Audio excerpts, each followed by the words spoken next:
இன்னைக்கு எபிசோட்ல பாண்டியன் ஸ்டோர்ல அரசிய பொண்ணு கேட்டு சதீஷும் அவங்க அம்மாவும் வந்திருப்பாங்க இல்லையா. அவங்க பேசிக்கிட்டு இருப்பாங்க.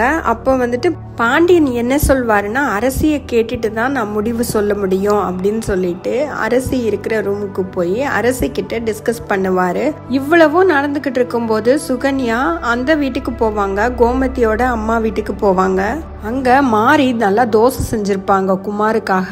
நல்லா நெய் விட்டு தோசை பண்ணிருப்பாங்க. அதனால சுகன்யா நல்லா மொக்குன்னு மொக்குவாங்க. கோமதியோட அம்மா என்ன சொல்லுவாங்கன்னா, பாத்துடி பார்த்து தொண்டையில சிக்கிக்க போது பார்த்து சாப்பிடு அப்படின்னு சொல்லுவாங்க. அவங்களே கோமதியோட அம்மாவே கேட்பாங்க, அந்த வீட்டுல வெளியில கார் நிக்குதே, யார் வந்திருக்கா, என்ன விஷயம்னு கேட்பாங்க. குமரவேலும் என்ன விஷயம்னு கேட்கறதுக்காக மாடியில நின்னுக்கிட்டு இருப்பாரு. அப்ப சுகன்யா என்ன சொல்வாங்கன்னா, நானே அதை சொல்றதுக்காக தான் இங்க வந்தேன். சதீஷும் அவங்க அம்மாவும் பொண்ணு கேட்டு வந்திருக்காங்க அரசிய கல்யாணம் பண்ணி கொடுத்துருவாங்கன்னு தான் நினைக்கிறேன் அப்படின்னு சொல்லுவாங்க.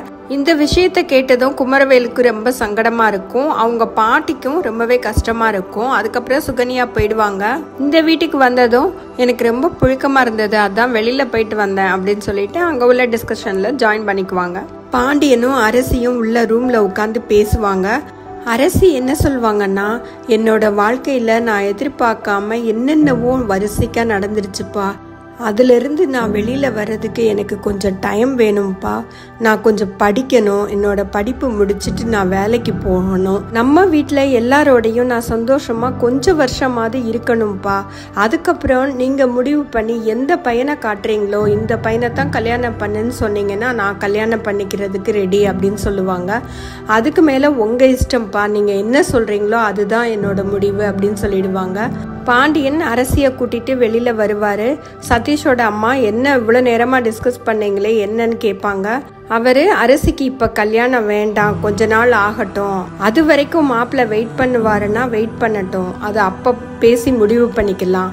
அதுக்காக வெயிட் பண்ணணும்னு நான் சொல்ல மாட்டேன். மாப்பிள்ளைக்கு வேற நல்ல பொண்ணா பார்த்து கண்டிப்பா கல்யாணம் பண்ணி வைங்க. நானே தாய் மாமனா வந்து நின்று முடிச்சு வைப்பேன், எல்லாருமே வருவோம் அப்படின்னு சொல்லிடுவாரு. இப்போதைக்கு அரசிக்கு கல்யாணம் கிடையாது அப்படின்னு சொல்லிடுவாரு. சதீஷும் அவங்க அம்மாவும் திரும்ப போயிடுவாங்க. சுகன்யா உடனே அந்த வீட்டுக்கு ஓடுவாங்க. அங்க குமரவேலுக்கு அவங்க அப்பத்தா தோசை ஊட்டிக்கிட்டு இருப்பாங்க. குமரவேல் போதும்னு சொன்னாலும் கேட்காம தோசையை திணிச்சுக்கிட்டு இருப்பாங்க. அவரால் சாப்பிடவே முடியாது. அரசிக்கு இன்னொருத்தரோட கல்யாணம் ஆக போகுதுங்கிறதுனால அவருக்கு வருத்தமா இருக்கும். கோமதியோட அம்மாவுக்கும் கொஞ்சம் கஷ்டமா தான் இருக்கும். அரசி இந்த வீட்டுக்கு மருமகளா வந்தா நல்லா இருக்குமேன்னு தான் அவங்களும் நினைச்சுக்கிட்டு இருப்பாங்க. அந்த டயத்துல சுகன்யா அங்க வந்து அரசியோட கல்யாணம் நின்று போயிடுச்சு, இப்ப வந்துட்டு கல்யாணம் கிடையாதுன்னு அவங்க அப்பா சொல்லிட்டாரு அப்படின்னு சொன்ன உடனே குமாரும் அவங்க பாட்டியும் ரொம்ப சந்தோஷப்படுவாங்க. அரசிக்கு இன்னொருத்தரோட கல்யாணம் ஆக போகுதுன்னு தெரியும் போதே மாரியும் வடிவும் நல்லபடியா கல்யாணம் ஆகணும், அந்த பொண்ணு நல்லா இருக்கணும் அப்படின்னு சொல்லுவாங்க. ஆனா குமார் அமைதியா இருப்பாரு. அதை வச்சு கண்டுபிடிச்சிருவாங்க குமார் ஏதோ நினைக்கிறான் அப்படின்னு சொல்லிட்டு. அதை குமார் கிட்ட கேட்கவும் செய்வாங்க. அதுக்கப்புறம் வடிவு அவர்கிட்ட என்ன சொல்வாங்கன்னா, இனிமே அப்படியெல்லாம் நினைக்காதப்பா, அந்த பொண்ணு நல்லா இருக்கணும். அரசி ஒன்னும் நீ ஆட்டி வைக்கிற பொம்மை கிடையாதுப்பா, அவளுக்கும் மனசு இருக்கு, புரிஞ்சுக்கோ. இனிமேலாவது அந்த பொண்ணை நல்லா இருக்கட்டும் நல்லா இருக்க விடு அப்படின்னு சொல்லிட்டு வடிவும் மாரியும் சொல்லுவாங்க. அந்த நேரத்துல தான் சுகன்யா அங்க வந்து அரசியோட கல்யாணத்தை இப்ப வேண்டான்னு சொல்லிட்டாங்க அவங்க அப்பா அப்படின்னு சொல்லுவாங்க. அதை கேட்டு குமரவேலும் அவங்க அப்பத்தாவும் ரொம்பவே சந்தோஷப்படுவாங்க. அத்தோட இன்னைக்கு எபிசோடு முடிஞ்சது.